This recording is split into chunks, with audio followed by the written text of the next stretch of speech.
Hare Krishna, welcome back to my new blog. তো সবাই কেমন আছো বন্ধুরা? আমি তো ভালো আছি। সবাইকে জানাই মহাশিবরাত্রির আন্তরিক প্রীতি ও শুভেচ্ছা। শিবরাত্রি সবার কেমন কাটছে সেটা অবশ্যই কমেন্টের মাধ্যমে জানাবে।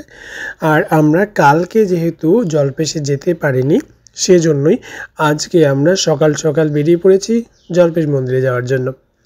তো বন্ধুরা, তোমরা কারা কারা জলপেশে এলে সেটা একটু জানিও। এই যে ছোটো বড় মা, বড়দা, বড় বৌদি আর আমরা ছজন মিলে বেরিয়ে পড়েছি জলপেশের উদ্দেশ্যে। এখন রয়েছি টোটোতে। চলুন তাহলে জলপেশে গিয়ে তারপর আপনাদের সাথে অনেক কথা হচ্ছে। তো ফাইনালি আমরা পৌঁছে গেলাম জলপেশে। দেখুন আজকেও কিন্তু ভালোই ভিড় রয়েছে। তো টোটো থেকে নেমে এবার আমরা হেঁটে হেঁটে আগে সামনের দিকে এগোচ্ছি। এগিয়ে গিয়ে প্রথমবার টিকিট করতে হবে, তারপর ঘর নিতে হবে, নিয়ে তারপরে মন্দিরে যেতে হবে। আমরা বাড়ি থেকে শুধুমাত্র দুধ নিয়ে এসেছি, দুধ আর বেলপাতাই নিয়ে এসেছি, কারণ ঘরটা যেহেতু আমরা এখান থেকেই নেব। আর দেখুন রং করেছে মন্দিরের বাইরের গেটটা, পুরো চকচক করছে। মন্দিরের বাইরেটা, মন্দিরটাও তো পুরো রং করেছে, তাই না? দেখুন পুরো চকচক করছে, একদম অন্য রকম লাগছে। আর রাত্রের ভিউটা আমি অন্য আরেকদিন দেখাবো, ঠিক আছে? কারণ রাত্রের ভিউটা আরও আলাদা, আরও অন্য রকম করেছে এবছর। প্রত্যেক বছরই তো লাইট থাকে অনেক রকমের, কিন্তু এবছরের লাইট আর রয়েছে অন্য রকমের, যেটা কোনো বছরই হয়নি। চলুন তাহলে আস্তে আস্তে আমরা এখন টিকিট কাউন্টারের দিকে এগিয়ে চলেছি। টিকিট কাউন্টারের দিকে টিকিট করব, টিকিট করে তারপরে একটু কুণ্ডে যাব। কুণ্ডে গিয়ে একটু হাতে মুখে জল দিয়ে দেবো, জল দিয়ে ঘট নিয়ে তারপরেই আমরা মন্দির দর্শন করব। লাইনটা এখনও দেখলাম না, তবে লাইনটা যে কত করে রয়েছে সেটা লাইনে গেলে তারপরেই বুঝতে পারবো। এ দেখুন বহুরূপী সেজে বসে রয়েছে। প্রত্যেক বছরই ভদ্রলোক না ভদ্রমহিলা বুঝতে পারি না, যেহেতু সারা শরীরে রং মাখা তো বোঝা যায় না, কিন্তু প্রত্যেক বছরই ইনি আসেন।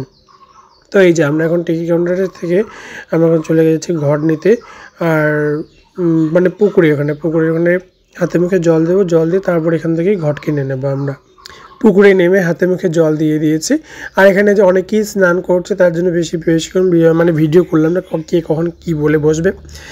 আর তাছাড়া স্নান করছে, তো যদিও এটা পুরুষদের ঘাট, আর মহিলাদের ঘাট ওইদিকে রয়েছে, কাপড় ঘেরা রয়েছে, প্যান্ডেলে কাপড় ঘেরা রয়েছে। চলে এলাম ঘটের দোকানে। এখান থেকে আমরা ঘট নিয়ে নেব, 4 জনের 4টা, ছোটো বড়োদের জন্য লাগবে না, ওরা আর একটু বড়ো তারপর না ওদের জন্য নেওয়া যাবে।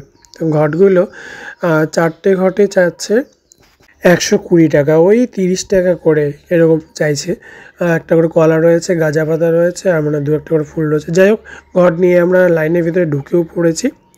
আর মহিলাদের লাইনটা অনেক বড় ছিল, পুরুষদের লাইনটা একদমই ফাঁকা, যার জন্য রেলিংয়ের ভিতরে ঢুকে পড়েছি আমরা তাড়াতাড়ি। আর সামনে দেখো বড়দার সামনে বড় এগিয়ে চলেছে, আর আমার সামনে ছোটু এগিয়ে চলেছে। একদম দিক বিদিক হাঁটতে হাঁটতে এগিয়ে যাচ্ছে রেলিংয়ের ভেতর দিয়ে।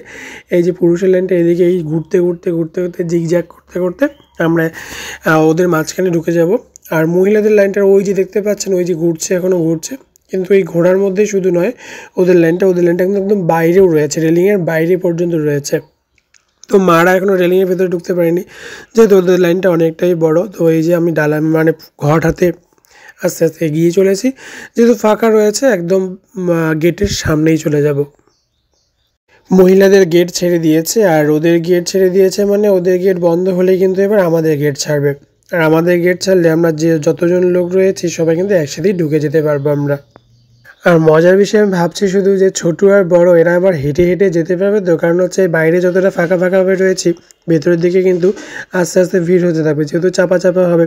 আর সিঁড়ি যেহেতু রয়েছে, নিচের দিকে নামতে হবে। তো এই যে দেখুন সিঁড়ির মধ্যে পুরো কিন্তু ঘটলা পেকেই রয়েছে, ছোটোকে টুক করে কোলে দিয়ে নিয়েছে। মন্দিরটা কোথায়? আর মা কালী দেখছো, প্রণাম করো। ওই যে বাপিরা আসছে, বাপি আর দাদাভাই আসছে, ও যে আসছে, দেখেছো?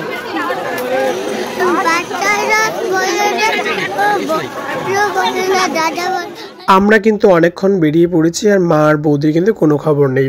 তো ছোটো আর বড়ো যেহেতু রয়েছে, আর বড়দা বা কোন দিকে গেল একটু হাঁটতে হাঁটতে, ছোটো বড়োকে ছেড়ে আমিও যেতে পারছি না যে ওরা মন্দিরের ভেতরে ঢুকেছে নাকি লাইনে দাঁড়িয়ে রয়েছে।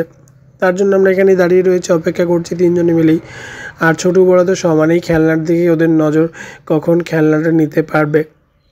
তো 3 জনে এখানে দাঁড়িয়ে রয়েছে। দেখো না, দেখো বড় কীরকম কি বড় ছোট দুজনের নজরটা দেখো কোথায়, বড় ছোট নজরটা কিন্তু খেলনার এখানে। পাশে একটা দাদা দাঁড়িয়ে দাঁড়িয়ে খেলনা বিক্রি করছে, তো সেই খেলনার দিকে কিন্তু দুজনের নজরটা। তো আজকে কিন্তু অনেকটাই ভিড় কম, কালকে যতটা ভিড় ছিল তার থেকে অনেকটা ভিড় কম। এই তো ফাইনালি বড় বৌদি আর হচ্ছে মা চলে এসেছে, ওরা ফাইনালি চলে এসেছে। এসে তারপরে এবার আমরা ওই দেখো বুড়ি মা কি সুন্দর প্রণাম করছে বুড়ি। ও বাবা, মা আবার একটা কলাও নিয়ে এসেছে বাবার ওখান থেকে, বাবা প্রসাদ নিয়ে চলে এসেছে, মা একটা কলা নিয়ে চলে এসেছে। তো চলো এবার বাইরে যাই, বাইরে গিয়ে কিছু খেতে হবে, কারণ হচ্ছে যেহেতু সকাল থেকে কিচ্ছু খাওয়া হয়নি, তো খিদে পাচ্ছে। তো এবার দর্শন হয়ে গেছে, দর্শন হয়ে যাওয়ার পরে যেন খিদেটা বেড়ে গেল। চলো বাইরে গিয়ে আগে প্রসাদটা খেয়ে নিলাম, এবার বাইরে গিয়ে দেখি কি খাওয়া যায়। সবাই মিলে আগে বাইরে যেতে, বড়দার জন্য ওয়েট করছি, বড়দা এলেই এবার আমরা বাইরের দিকে বেরোবো।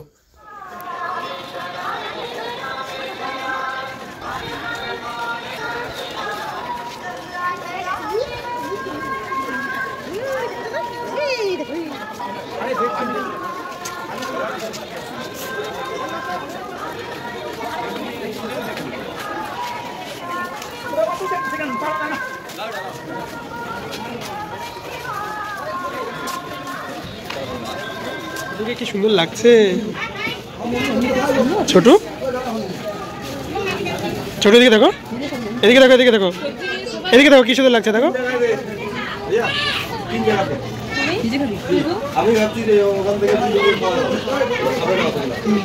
বা দেখে তাই না বাবা, ডানা দেখে তাই।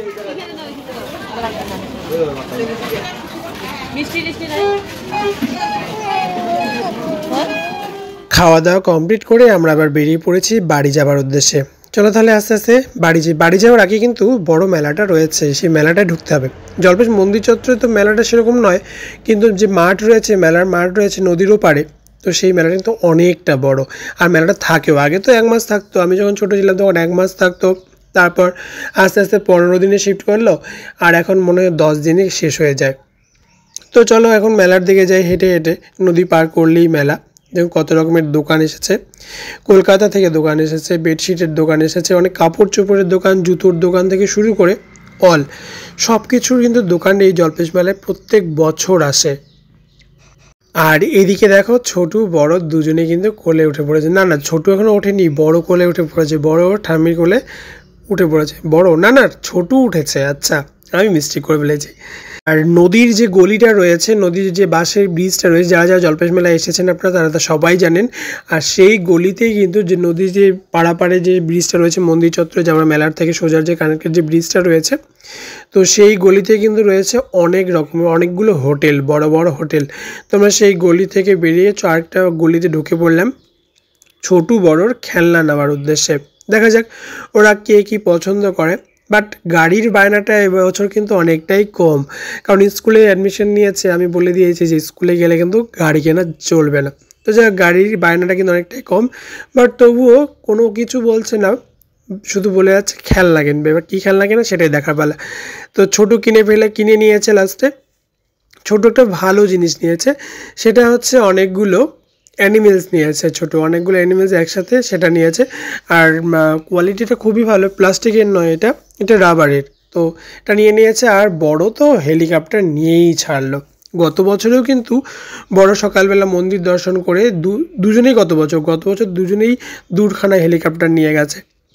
সেম এবছরেও কিন্তু বড় হেলিকপ্টার নিয়েই ছাড়লো। তো আমাদের না হয়ে গেছে, মেলার মধ্যে এবার যত ঘুরবো তত কিন্তু বায়না কম, যদিও এদের বায়নাটা কিন্তু অন্যান্য বাচ্চাদের থেকে অনেক কম। হাতে যদি একটা জিনিস পেয়ে যায় তারপর আর বায়না সেরকম একটা করে না। তো এবার আস্তে আস্তে আমরা বাড়ির উদ্দেশ্যে বেরিয়ে পড়েছি। তবে বাড়ি যাওয়ার আগে জিলিপি তো নিতেই হবে, সে সকালেই আসি আর রাতেই আসি, মেলায় আসবো জিলিপি নেবো না এটা কোনো হয়? তো মা কিন্তু আবার টুক করে কখন বা ধূপদানি নিয়ে নিয়েছে, মা 10 টাকা করে পেয়েছে, ধূপদানি নিয়ে নিয়েছে কয়েকখানা। বাড়িতে ধূপদানি হয়তো কম পড়েছে, আমার তো জানাও নেই, তো ধূপদানি নিয়ে নিয়েছে। ওই যে হাতে এখন আমি দেখতে পেলাম মায়ের হাতে ধূপদানি। এবার আসার সময় তো টোটোতে এসেছিলাম খালি পায়ে, মানে খালি পায়ে এসেছে, কোনো ব্যাপার ছিল না। এবার তো টোটো মন্দির চত্বর নেই, মেলার এখানে রয়েছে, মেলা থেকে বেরিয়ে তারপর টোটো ধরতে হবে।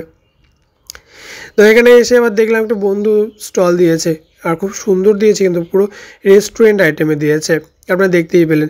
ঠিক সরকারি প্যান্ডেল যেখানে মানে রাত্রিবেলা যেখানে গান হয় তার উল্টো দিকেই দেখবে সেই স্টলটা রয়েছে। আমরা চলে এলাম এবার সরকারি কৃষি প্যান্ডেলে।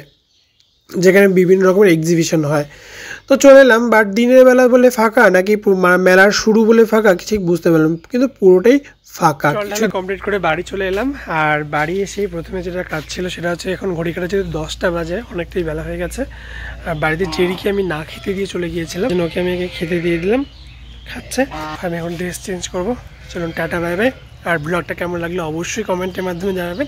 আর জলপেশে কে কে এসেছেন শিব চতুর্দশীতে বাবার দর্শন করতে সেটাও কমেন্টের মাধ্যমে জানাবেন। সব ভালো থাকবেন, সুস্থ থাকবেন। হরে কৃষ্ণ, হরে কৃষ্ণ।